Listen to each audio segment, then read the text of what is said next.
बिस्मिल्लाहिर्रहमानिर्रहीम अस्सलाम वालेकुम। मैं हूं दिशान अहमद सिद्दीकी। आप देख रहे हैं सबसे पहले पाकिस्तान। साबिक चेयरमैन पीटीआई इमरान खान और शाह महमूद कुरैशी की जो दरख्वास्त ज़मानत जो जमा कराई गई थी वो मंजूर हो गई हैं। इसकी तफसील मैं बाद में बताता हूँ। पहले मैं आता हूँ, कुछ तोपें थी ना जिनका रुख पाकिस्तान तहरीक इंसाफ की जानिब था। जो भी करप्शन हो रही थी, जो भी मामला हो रहे थे, जो भी केसेस हो रहे थे, जो भी प्रेस कॉन्फ्रेंस हो रही थी, सारी प्रेस कॉन्फ्रेंस और सारे लोग जो खुलकर सामने आ रहे थे वो साबिक चेयरमैन पीटीआई इमरान खान और पीटीआई के खिलाफ आ रहे थे। लेकिन कल जो इन तोपों का रुख एकदम से बदला है और इन तोपों का रुख हुआ है पाकिस्तान पीपल्स पार्टी की जानिब। अब पाकिस्तान पीपल्स पार्टी के दौरे हुकूमत में मलीर में तैनात रहने वाले मुतनाज़ा एसएसपी राव अनवार कल एक चैनल पे आए और उनका एक तफसीली इंटरव्यू किया उस चैनल के एंकर पर्सन ने। उसमें उन्होंने जो इंकशाफात किए ना, तो उससे अब साफ वाज़ेह हो गया कि अब तोपों का रुख जो है पाकिस्तान पीपल्स पार्टी की जानिब है। अब राव अनवार साहब ने जो इंकशाफात किए, उन्होंने तो धज्जियां उड़ा के रख दी हैं पाकिस्तान पीपल्स पार्टी की। उन्होंने बताया कि सिंध में जितनी भी करप्शन हो रही है, उन तमाम करप्शन के पीछे आसिफ अली जरदारी साहब का हाथ है। और जो ज़मीनों पे कब्जे होते हैं, इसमें बाकायदा पुलिस मुलव्विस है, पुलिस को इस्तेमाल किया जाता है। और पुलिस किस तरह से कब्जे करवाती है ज़मीनों पे, और जो असल मालकान है वो तो रुलते रहते हैं। उन्होंने बताया कि एंटी इंक्रोचमेंट वाले अगर किसी भी इलाके में जाके किसी जगह पे कब्जा कर लें, तो मुताल्लिका पुलिस की इतनी हिम्मत नहीं है कि उन एंटी इंक्रोचमेंट की पुलिस को हटाया जाए। और इन्होंने बड़े इंकशाफात किए। इन्होंने बताया कि आसिफ अली ज़रदारी साहब ने किस तरह से बैरून मुल्क जो है दौलत जो है स्मगलिंग की और मनी लॉन्ड्रिंग के ज़रिए इन्होंने पैसा भेजा। इन्होंने बताया कि 700 अरब रुपए, तकरीबन 7 खरब रुपए बनते हैं, 7 खरब रुपए इन्होंने जो है बैरून मुल्क मुंतकिल किए हैं। इन्होंने बड़ी तफसील बताई और उन्होंने एक शख्स का जिक्र किया, और वो शख्स है आसिफ अली ज़रदारी साहब का बड़ा करीबी और ख़ास बच्चा है। और उन्होंने बताया कि मुश्ताक नामी एक शख्स, जिसका भाई 18 अक्टूबर जब धमाका हुआ था ना मोहतरमा के काफिले पर, 18 अक्टूबर को कारसाज पे, उस धमाके में शहीद हुआ था। तो मुश्ताक जो है आसिफ अली ज़रदारी साहब का बड़ा करीबी शख्स था और उनका कारिंदा था। वो इनके करीब रहता है, इनकी दवाई वगैरह का बंदोबस्त करना, इनका ख्याल रखना, सारे मामलात करना। तो बोला ये वही मुश्ताक है जब अयान अली से जब पैसा पकड़ा गया था ना एयरपोर्ट पे, $5 लाख जब पकड़े गए थे स्मगलिंग के दौरान, तो यही मुश्ताक जो है उस वक्त उस अयान अली के साथ भी मौजूद था। और सीसीटीवी में इन्होंने बताया राव अनवर साहब ने कि मैंने शनाख्त किया था, ये वही मुश्ताक था। अब फिर इस मुश्ताक के अकाउंट में जो उनके मलक रियाज साहब है ना, इनके साहबजादे हैं, इन्होंने जो है इसी मुश्ताक के अकाउंट में तकरीबन 8 अरब डाले। और इन्होंने ये 8 अरब रुपए, ज़ैन मलिक की बात कर रहा हूँ मैं, ज़ैन मलिक ने 8 अरब रुपए मुश्ताक के अकाउंट में डाले और उसके बाद मुश्ताक को दुबई फ़रार करवा दिया। और उसके बाद दुबई से वो लंदन चला गया और उसके बाद उन्होंने कहा कि वो हमारा, उससे कोई ताल्लुक ही नहीं, वो तो हमारा खाली मैनेजर था। तो एक आम बंदा कैसे 8 अरब का मालिक बन गया, किस तरह से वो मुल्क से फ़रार हो गया, तो इसके भी इन्होंने इंकशाफात किए। और उन्होंने बताया कि पाकिस्तान पीपल्स पार्टी ने ये करप्शन तो सिर्फ 5 साल में की है। 2013 से 18 के दरमियान पाकिस्तान पीपल्स पार्टी ने ये करप्शन की है। और इस करप्शन के बाद इन लोगों ने जो बैरून मुल्क जो है अपनी जायदादें बनाई हैं, और ज़्यादातर रकम इन्होंने कनाडा, मुत्तहदा अरब अमारात, बरतानिया, अमेरिका, सऊदी अरब मुंतकिल की हैं।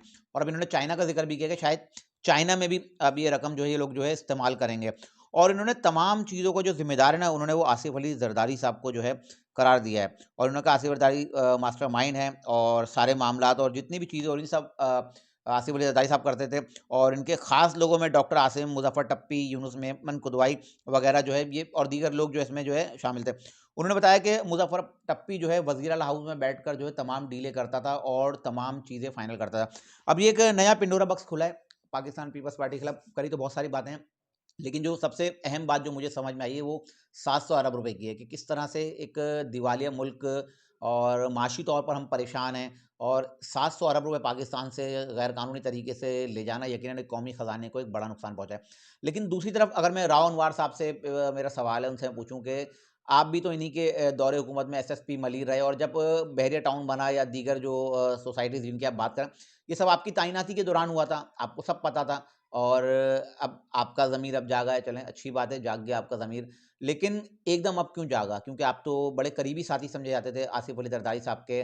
और बिलावल हाउस का जिस तरह आपने ज़िक्र किया कि बिलावल हाउस के उन अकाउंट से भी जो है पैसा बैरून मुल्क मुंतकिल किया गया, जिन पैसों से बिलावल हाउस के केक और खाने उसी अकाउंट से मंगवाए जाते थे। उस अकाउंट से भी आपने ज़िक्र किया कि पैसे जो है ट्रांसफ़र किए गए हैं बैरून मुल्क, और स्मगलिंग की गई है, मनी लॉन्ड्रिंग की गई है।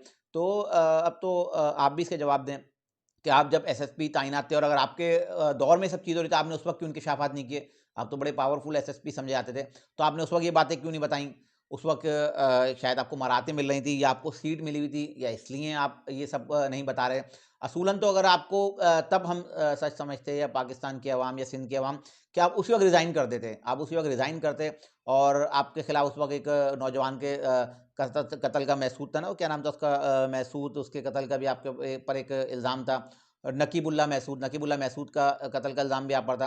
तो उस वक़्त आपको जो बचाया गया था, आपको सब पता है कि किसने बचाया था, आपके पीछे कौन लोग थे, क्या मामलात थे। तो आप उस वक़्त बताते। उस वक़्त तो आपके ऊपर इतना बड़ा केस बन गया नकीबुल्ला महसूद का मावरा अदालत जो कत्ल हुआ था उनका।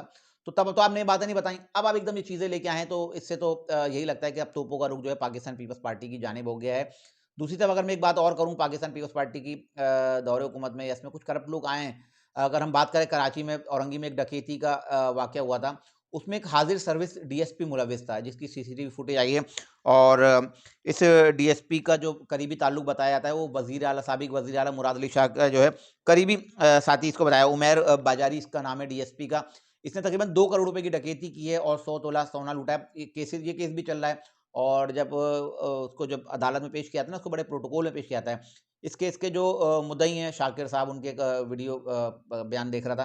उन्होंने उसमें बताया कि एक डीएसपी जो मुल्ज़िम है, अब डीएसपी नहीं है, उसको किस तरह से शाही प्रोटोकॉल में जो है अदालत में पेश किया जाता है और सब चीज़ें सामने हैं, उसकी बहुत सारी चीज़ें सामने हैं। इससे पता चलता है कि साबिक वज़ीर आला मुराद अली शाह का वो करीबी साथी था, लेकिन एक हाज़िर सर्विस डीएसपी डकैती कर रहा है और उसको जो है ऊपर के अफ़सरान उसको जो है सहूलियात भी फराहम कर रहे हैं। उसके बाद 2 सिपाही भी थे, एक फैज़ान और एक खुर्रम। तो ये लोग किस तरह से वीगो गाड़ियाँ इस्तेमाल कर रहे थे, अपने आप को एफआईए का और कभी हसास इदारे का एहलकार बता रहे थे और धड़ल्ले से बल्कि बहुत सी जगह तो ये बताया कि वर्दी में इन्होंने वारदात की है। तो अब जिस तरह इन्होंने बताया ना राउंडवार साहब ने कि पुलिस मुलव्विस है और पुलिस पूरा सिस्टम चला रही है और इन पुलिस में जो है इन्होंने अपने लोग भर्ती किए हैं। तो इस पे भी नज़रसानी की ज़रूरत है क्योंकि राउंडवार साहब की इस बात से मैं इस बात पे इत्तेफ़ाक करूँगा, ये तो अभी ताज़ा केस है और चल रहा है, तमाम लोगों को पता है। लेकिन रावणवार साहब ने उस वक़्त ये तमाम चीज़ें क्यों नहीं बताई? अब ये भी एक सवाल है और अब देखते हैं पाकिस्तान पीपल्स पार्टी का इस पर क्या मौक़िफ़ आता है क्योंकि मैं बता चुका हूँ कि पाकिस्तान पीपल्स पार्टी को सिंध से माइनस करने की बातें की जा रही हैं, हो सकता है उसी की ये एक कड़ी हो। बहरहाल अब देखते हैं पाकिस्तान पीपल्स पार्टी का इस पे क्या बयान आता है।